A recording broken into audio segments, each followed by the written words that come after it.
Hello, আমি আপনাদের সামনে একটি নতুন কেএমআই ট্রিমার আনবক্সিং করে দেখাবো। এই মডেলটার নাম দেখেন হলো কেএমআই KM510 510 মডেলের ট্রিমার। এই মডেল পিছনের দুটি ভেরিয়েন্ট আছে, একটি হলো গোল্ডেন কালার আর আরেকটি হলো ব্ল্যাক কালারের, আর ইউএসবি সি টাইপও আছে। তবে এখন আমরা আনবক্সিং শুরু করবো। ভিতরে কি আছে ট্রিমারটি, প্রথমে এটি ওপেন করে দেওয়া হয়েছে। একটি ট্রিমার দেখা যাচ্ছে। এই ট্রিমারে আসলে গোল্ডেন কালার লুক আসলে। তারপর সামনে দিয়েছে একটি কমটি ওপেন করলে,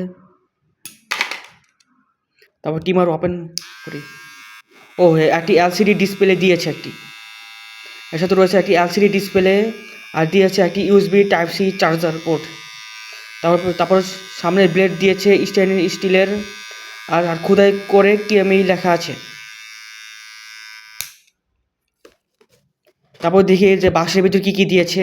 বাক্সে দিয়েছে একটি ইউজার ম্যানুয়াল, তারপর দিয়েছে একটি